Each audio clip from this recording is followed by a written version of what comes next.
Perkenalkan, nama saya Muti Erliza Masufa dengan NIM 22500710071111016 dari Prodi Ilmu Aktuaria kelas I7G dengan dosen pengampu Esa Harisma Muhammad Nakti SSMPD. Di video kali ini, saya akan mereview film Before the Flood yang disutradari oleh Fisher Stevens sebagai bentuk pelaksanaan kuis 1 mata kuliah Bahasa Indonesia. Before the Flood adalah film dokumenter karya Fisher Stevens tentang urgensi penyelamatan dunia dari perubahan iklim. Film ini ditayangkan perdana di Festival Film Internasional Toronto pada September tahun 2016 dan dirilis secara teatrikal pada 21 Oktober sebelum ditayangkan di National Geographic Channel pada 30 Oktober. Sebagai bentuk komitmen National Geographic untuk meliput perubahan iklim, film dokumenter ini dibuat tersedia secara luas dan gratis di berbagai platform video.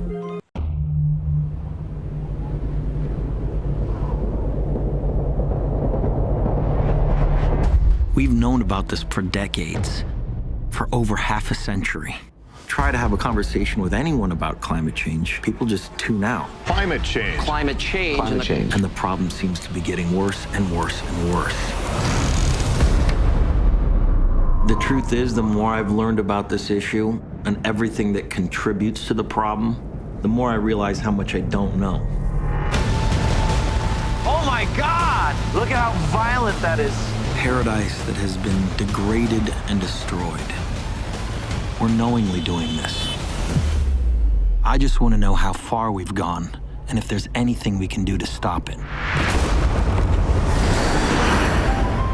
The U.S. has been the biggest emitter of greenhouse gases in history. You're a fossil-addicted country. We are doing more investment in solar today than the U.S. is. Half the people in office still don't believe in climate change. Why do you think there is such opposition about the science? I think it's politics. People are so arrogant to think they can change climate. Environmental issues have become the biggest reason for mass demonstrations. We want to hold them accountable. This is the most important issue of our time. Question is, can we change our course in time? You need 100 gigafactories to transition to sustainable energy. That would make the United States The whole world. The whole world. All energy. That sounds manageable.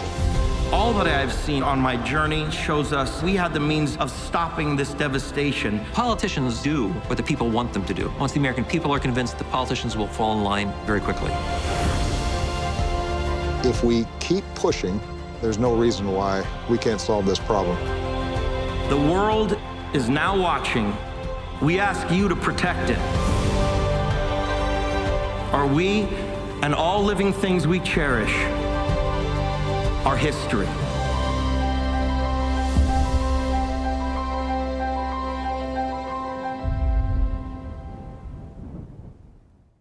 Film Before the Flood itu menampilkan Leonardo DiCaprio melakukan perjalanan ke 5 benua dan Arktik untuk menyaksikan perubahan iklim secara langsung.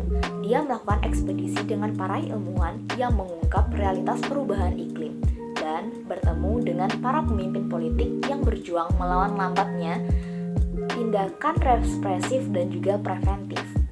Dia juga menemukan kampanye disinformasi yang diperhitungkan dan diatur oleh kepentingan khusus yang kuat dan bekerja untuk memberikan informasi pada publik tentang urgensi krisis iklim yang berkembang. Dengan akses yang belum pernah terjadi sebelumnya ke para pemimpin pemikiran di seluruh dunia, DiCaprio mencari harapan dalam gelombang berita bencana yang meningkat.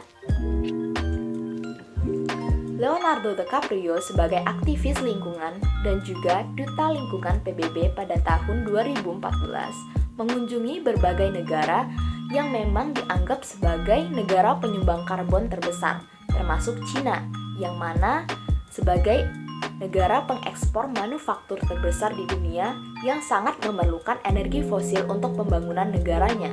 Kemudian, Leonardo DiCaprio juga berkunjung ke India sebagai negara penyumbang karbon terbesar ketiga di dunia.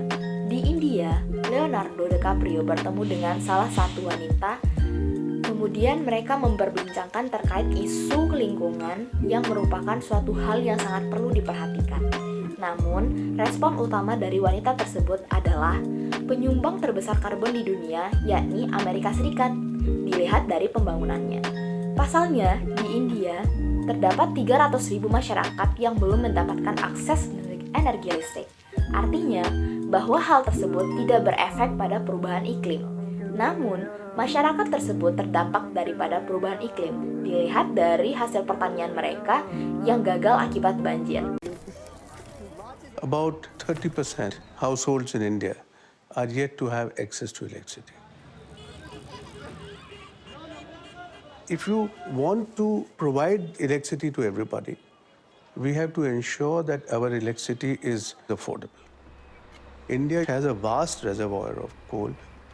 We are probably the third or fourth largest reservoir of coal in the world. Coal is cheap. Whether you and I like it or not, coal is cheap.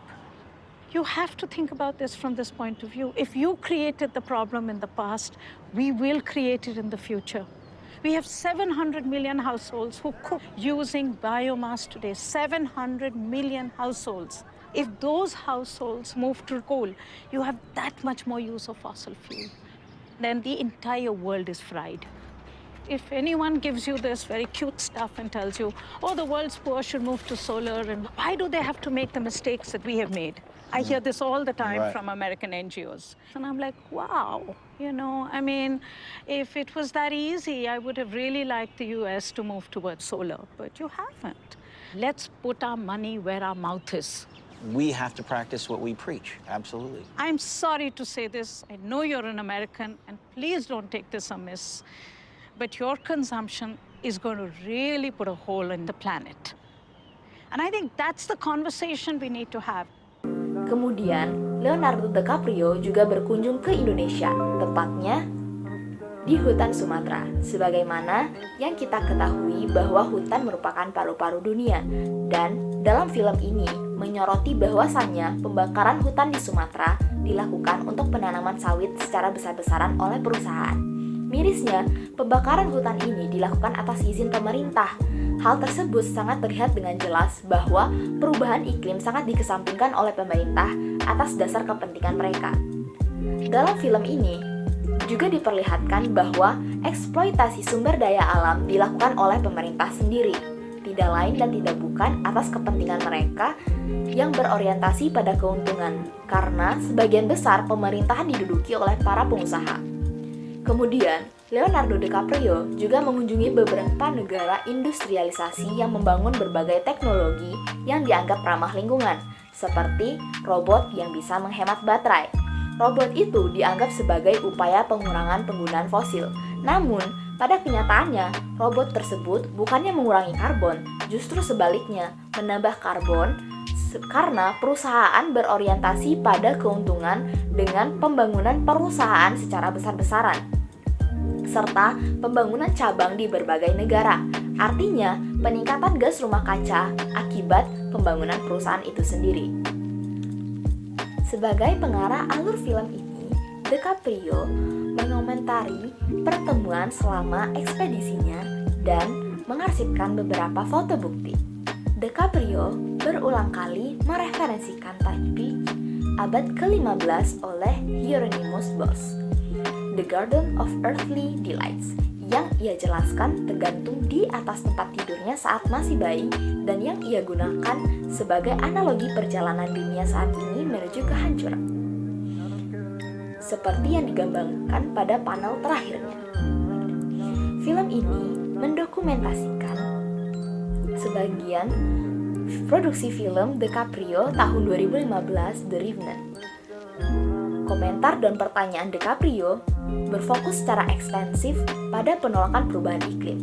Sebagian besar di antara pelobi, perusahaan, dan politisi Amerika Serikat. Mereka mewawancarai astronot kelahiran Inggris, Pierre Sellers, seorang ilmuwan NASA yang terbang dalam 3 misi luar angkasa.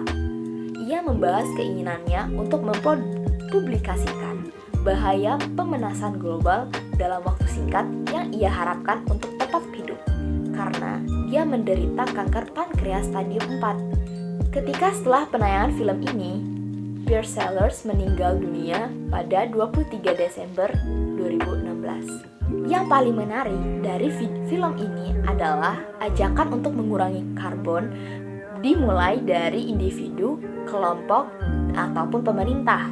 Dari individu, pengurangan produksi atau mengganti makanan yang telah membudaya bisa mengurangi sumbangan karbon terbesar untuk atau merusak lingkungan. Individu perlu mengonsumsi makanan yang tidak banyak menyumbang kerusakan lingkungan. Kemudian, pemerintah harus membuat kebijakan politik. Kebijakan politik harus diawali dengan opini publik, sebab kebijakan akan mudah diubah jika opini publik tentang isu tersebut populer. Kemudian, pada ujung film ini, Leonardo DiCaprio sebagai aktivis lingkungan mendapatkan kesempatan untuk menyuarakan isu lingkungan di forum PBB dengan statement berbagai fakta yang telah terjadi dan menyadarkan negara dengan betapa pentingnya lingkungan. Setelah melihat film yang memperoleh 2 penghargaan dari Evening Standard British Film Awards sebagai dokumenter terbaik tahun 2016 dan Hollywood Film Awards sebagai penghargaan dokumenter Hollywood tahun 2016, menurut saya masih sulit untuk mengubah keadaan lingkungan seperti sekarang ini.